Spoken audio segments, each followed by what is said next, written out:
Bom dia, meus amores, tudo bem? Vamos lá, Tia Elis quer prosseguir com vocês com a correção das atividades de geografia. No roteiro de ontem, a Tia Elis solicitou que vocês fizessem as páginas 57 até a 61. E agora esse nosso momento da correção, e esse momento é extremamente importante, porque se você se empenhou, dedicou fazendo sua atividade, agora quando você observar as correções, você vai percebendo onde você teve dificuldade ou não, tá bom? E eu vou explicar atividade por atividade, você vai tirando suas dúvidas, tá bom? Vamos fazer a correção de cada um desses exercícios da página 57 até 61. Vamos lá?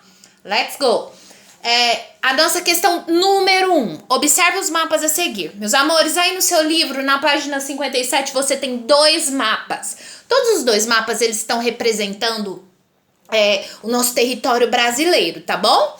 Então, isso aí, quando você olhar, você vai observar que ele tá representando o território brasileiro. Mas cada mapa tem um título, então eles estão nos informando sobre assuntos diferentes, tá? O nosso primeiro mapa tá escrito assim: Brasil, densidade demográfica. Já contei para vocês que a densidade demográfica diz respeito, tá falando sobre a quantidade de pessoas que tem em um determinado local ou em uma determinada região, tá bom? O nosso último censo de 2010 trouxe pra gente esses números da densidade demográfica. Mostrou pra gente que nós temos uma região mais populosa e outra menos populosa, em relação à quantidade de pessoas que existe em determinado local, tá? Vamos lá, o nosso segundo mapa tá falando sobre grau de urbanização. O que esse nome significa? Coisa bem simples. Todo o nosso território brasileiro, nosso país tem um território imenso. Todo o nosso território brasileiro, ele não é urbanizado, ele não é povoado da mesma forma, tá? Ele não é homogêneo. Dá uma olhadinha no mapa que vocês vão observar. Tá vendo que tá bem cheio de pintinhas aí, mais pro lado da região sudeste, do litoral, e menos lá pra região norte, lá em cima, no estado do Amazonas, tá bom? Então, lá no Acre, em Rondônia, a região norte, ela é menos urbanizada do que as nossas outras regiões para cá, pro lado do sul, do sudeste, do nordeste, tá? E então, o que eu quero que vocês façam agora, respondendo para a Tia Welles, analisando esses dados que o mapa traz para você. Porque agora, com certeza, vocês têm toda a facilidade para fazer leituras de mapas, porque vocês já conhecem os códigos que o mapa tem. Vamos lá? Letra A. Aponte duas semelhanças e duas diferenças entre os mapas anteriores. As semelhanças e as diferenças deles são bem parecidas também. Observem só. O que a gente tem de semelhança? Eu já comecei dizendo para vocês, todos os dois mapas estão representando o território brasileiro, não é? Isso aí são semelhanças. E eles revelam, gente, eles estão falando de aspectos sobre como se ocupa o espaço desse território. Um tá falando sobre como a população ocupa, a outra tá dizendo como esse espaço foi urbanizado ou não, tá? Então revelam aspectos da forma de ocupação do espaço. Todos os dois estão falando disso. Depois a diferença, olha só, a diferença é que um tá falando sobre essa ocupação, mas em relação à densidade demográfica. E o outro tá falando sobre essa ocupação, mas tá falando sobre como essa ocupação transformou o espaço através da urbanização. Pensa no seguinte, você tem uma área de campo, uma área que é um espaço geográfico natural. Quando o ser humano começa, através das atividades humanas, a modificar, a construir ali naquele seu espaço natural uma cidade, urbanizar aquele lugar, ele modifica aquele espaço, tá bom? Então ele transforma aquele espaço através da urbanização. A urbanização transforma muito um espaço. Então, essa é a nossa respostinha, tá? Letra B. A forma de ocupação do território brasileiro, para você analisar a forma de ocupação do território brasileiro, considerando esses dois mapas acima aí. Olha só, meus amores, as áreas, o que eu quero que vocês observem bem. No nosso mapa ali de urbanização, dá pra gente perceber bem isso também. As áreas mais urbanizadas são as que concentram maior número de pessoas. Dá uma comparada aqui, ó. Essa região aqui ela tem mais pessoas e essa região aqui, ela é mais urbanizada. Essa de amarelo bem clarinho aqui, ó, ela é menos urbanizada e ela tem ela é menos urbanizada e ela tem menos pessoas. Então essa é uma relação que a gente consegue observar nos dois mapas. As áreas mais urbanizadas são as que concentram o maior número de pessoas. Vocês vão observar o seguinte, as regiões sul e sudeste, elas concentram mais áreas urbanizadas. Nós temos, por exemplo, o que eu quero que vocês lembrem? Da cidade de São Paulo. A cidade de São Paulo está na região sudeste. E a região sudeste é a nossa região mais populosa e mais urbanizada, tá bom? Então vamos lá. As regiões sul e sudeste concentram mais áreas urbanizadas, enquanto a região norte do país, que está lá na nossa área de floresta, da floresta amazônica, na região norte do país, concentra menor densidade demográfica e menor urbanização. Lá nós temos maiores, um espaço menos urbanizado, com as nossas florestas que estão por lá, tá bom? Só para vocês irem se situando. Leia o mapa para responder a Tia Welles agora foi para a página 58, tá bom? Vamos lá. Leia o mapa para responder as questões de 2 a 6. Oba, mapa de Goiás. Nós estamos na nossa região agora, tá? No nosso estado. Vamos lá. Rafaela e sua família moram em Goiás e desejam passar as férias de julho viajando de carro. Que legal, hein? Família de Rafaela acordou bem cedo para viajar e saíram de Anápolis, no nosso estado de Goiás, bem aqui pertinho de Goiânia, com destino a Brasília. Olha só, Brasília é a região do Distrito Federal que está dentro de Goiás, né? De acordo com essa informação, marque a alternativa que representa os pontos cardeais das regiões de saída e de chegada da família. Gente, Rafaela vai sair de Anápolis, bem aqui, ó. O próprio mapa tá informando para vocês. A região onde está Anápolis, no centro goiano, tá bom? E ela quer ir para o Distrito Federal. Chegou lá no leste goiano, observem. Então você vai marcar a letrinha C, centro e leste. O próprio mapa te deu essa resposta, olha que fácil. Número 3. Sabendo que os dias de ida e volta da viagem foram ensolarados, ida e volta, e que a família acordou cedo nos dias de viagem, em qual deles a família viajou de encontro ao sol? Justifique sua resposta. Meus amores, aqui a Tia Welles colocou assim, ó, só na viagem de ida, mas vou justificar e vocês completem aí essa respostinha para justificarem também. Meus amores, qual que é a primeira informação que você tem que saber aqui? Sobre Rosa dos Ventos, e sabe qual é? Você tem que saber para que lado o sol nasce. Então, como a gente já sabe que o sol nasce para o leste, e aqui eu tenho duas coisas me contando que o Distrito Federal tá a leste, ó. Eu tenho o mapa que me disse leste Goiânia, e eu tenho a Rosa dos Ventos me mostrando que o lado de cá, o meu lado direito tá a leste, ó. Então, se a Rafaela saiu daqui, ó, de Anápolis, e ela foi bem cedinho pro lado leste, significa o quê? Que na viagem de ida, ela viajou rumo ao sol pela manhã, tá bom? Porque o sol nasce a leste. Então, deixa a Tia Welles elaborar a resposta direitinho e falar para vocês. Na viagem de ida, porque o sol nasce no leste e se põe no oeste, tá bom? No finalzinho da tarde, a Rafaela viajaria com a parte do sol se pondo, tá? Então, vamos lá, próxima. Um dos destinos da família de Rafaela é o município de Catalão. Rafaela tá viajando por Goiás todo, hein? Com base nas informações da escala do mapa, determine a distância em quilômetros e em linha reta entre Anápolis e Catalão. Isso aqui eu já ensinei para vocês da outra aula.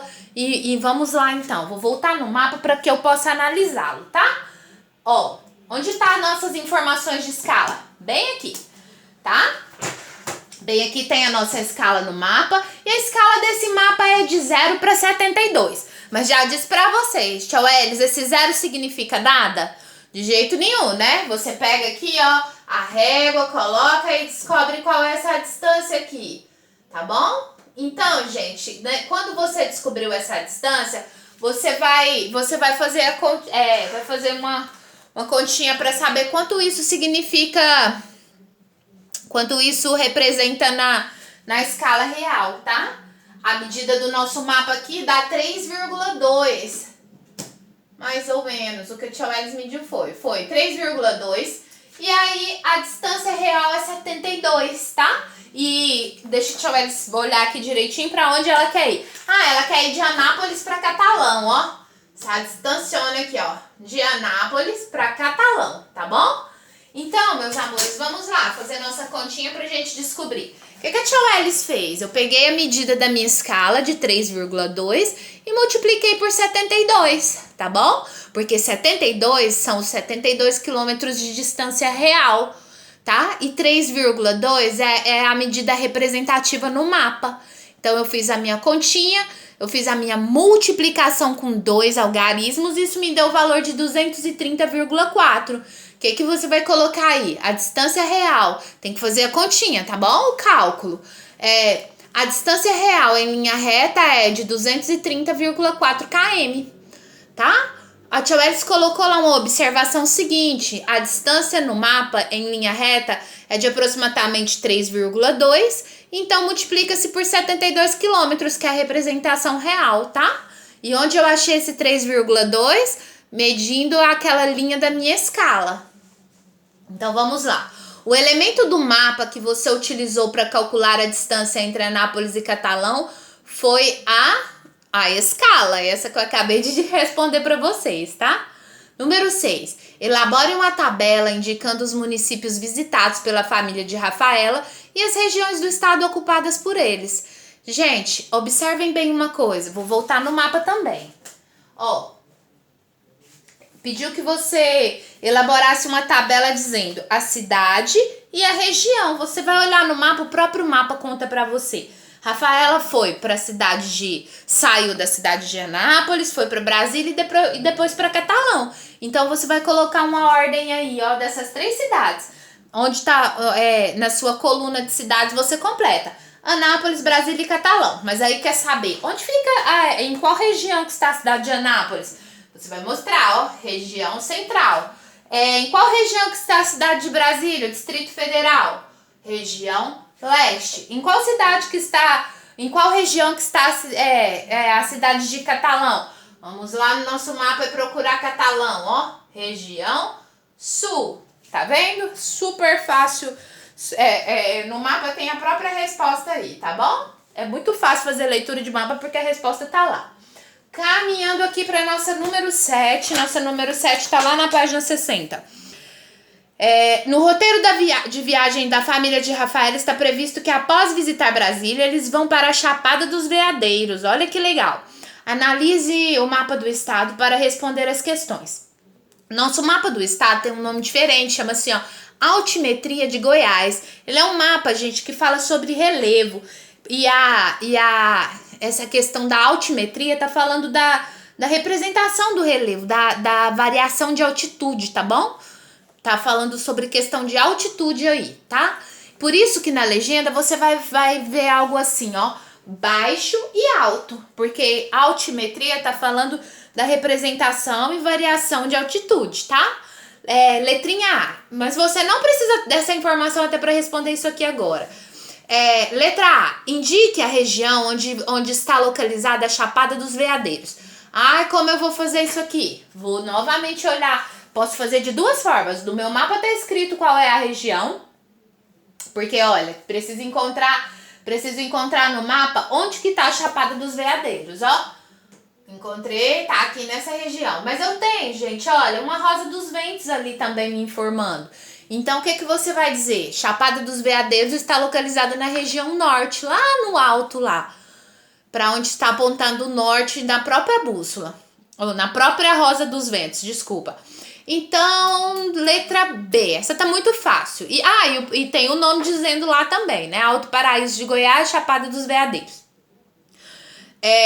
Letra B. Classifique o tipo de mapa anterior observando seus elementos e justifique sua resposta. Ele quer dizer, ele é um mapa físico, ele é um mapa urbano, ele é um mapa que está falando sobre economia, que mapa que é esse? Ele é um mapa histórico, Então, o que a gente vai dizer? Gente, olhando para ele, Tio Hélio já explicou isso para vocês nas aulas anteriores, tá bom? O mapa físico, ele diz sobre as características físicas. Eu não disse para vocês que o nosso mapa tá falando sobre relevo, sobre essa variação do relevo, da altitude? Então, o que você vai responder? É um mapa físico porque apresenta elementos físicos naturais. Tá falando igualzinho quando a gente descreve uma pessoa e fala as características físicas dela. Os mapas físicos descrevem uma superfície, uma região. E tá falando da característica física desse lugar, que é o relevo. E também, gente, ele traz pra gente a questão da hidrografia também, tá? Então, o que nós vamos colocar? Olha só, tem uma representação hidrográfica aqui, ó.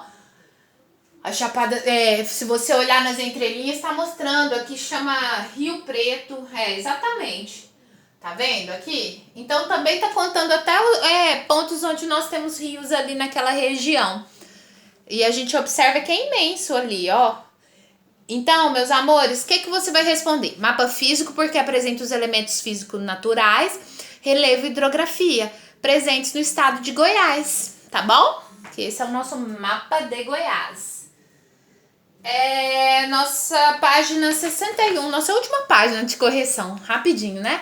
Aqui tem o Cebolinha e a Magali, vamos lá. Leia a tirinha para responder as questões de 8 a 10. Não se preocupe, Magali, a gente não vai se perder. Eu estou marcando o caminho com pipocas. Grande ideia, né? Se não tivesse levado a Magali nesse passeio, talvez ele conseguisse marcar o caminho. Então vamos lá. Na tirinha, Cebolinha e Magali estão em uma região de mata e não conhecem bem o local.